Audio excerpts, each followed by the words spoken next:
ورحمۃ اللہ وبرکاتہ۔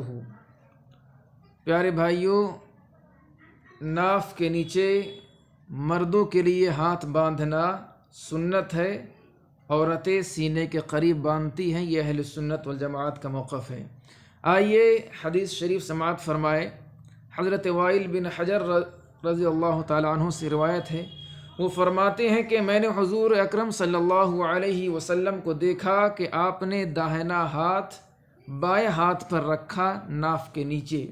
یہ حدیث ابن ابی شیبہ نے صحیح سند سے نقل کی ہے، اس کے سب راوی ثقہ ہیں۔ دوسری حدیث ابن شاہین نے حضرت علی رضی اللہ عنہ سے روایت کی کہ 3 چیزیں نبوت کے عادات سے ہیں: افطاری میں جلدی کرنا، سحری دیر سے کرنا، نماز میں داہنا ہاتھ بائیں ہاتھ پر ناف کے نیچے رکھنا۔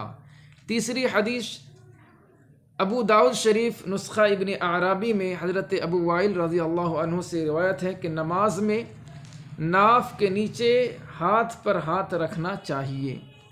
چوتھی اور پانچویں حدیث یعنی دارقطنی اور عبداللہ بن احمد نے حضرت علی رضی اللہ تعالی عنہ سے روایت ہے کہ نماز میں ہاتھ پر ہاتھ رکھنا، اور ایک روایت میں ہے داہنا ہاتھ بائیں پر رکھنا، ناف کے نیچے ہاتھ پر ہاتھ رکھنا سنت ہے۔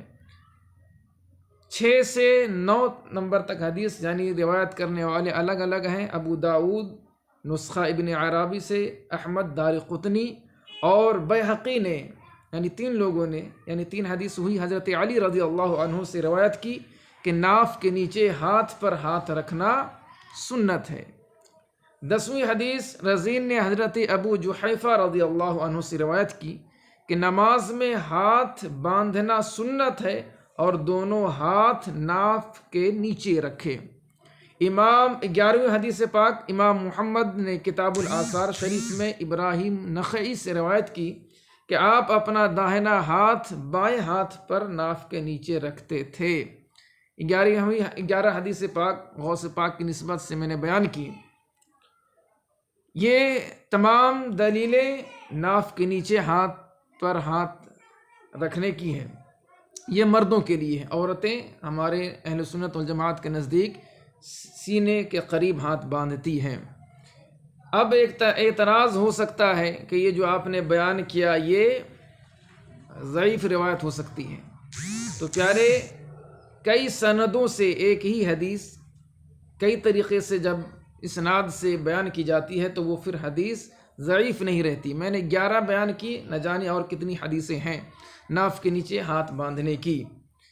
دوسری بات یہ ہے کہ ادب کا طریقہ یہی ہے کہ جب آپ کسی بھی نارمل ادب والے انسان کے سامنے کھڑے ہوتے ہیں تو ادب کا طریقہ یہ ہے کہ ہاتھ ناف کے قریب رہتا ہے، جسے لوگ مؤدب سمجھتے ہیں، اور سینے پر ہاتھ باندھ کر نہ یہ ادب کے خلاف ہے۔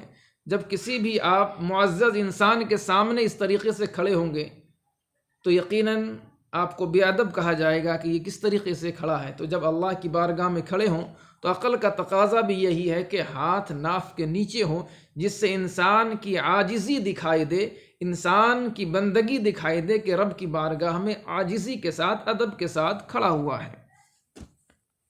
لہٰذا ان جاہل، صرف ترجمہ خور، انجینئر، ڈاکٹر کے چکروں میں نہ پڑیں۔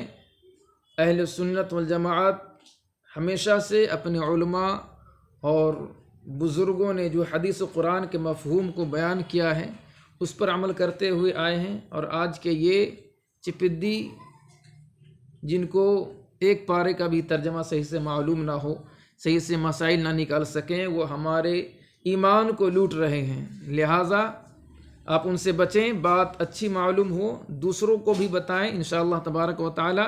پھر اگلی ویڈیو ہاتھ سینے تک اٹھانا ہے، کندھے تک اٹھانا ہے یا کان تک اٹھانا ہے، انشاءاللہ تبارک و تعالی بیان کروں گا۔ اللہ تعالی ہماری اس کاوش کو قبول فرمائے۔ السلام علیکم۔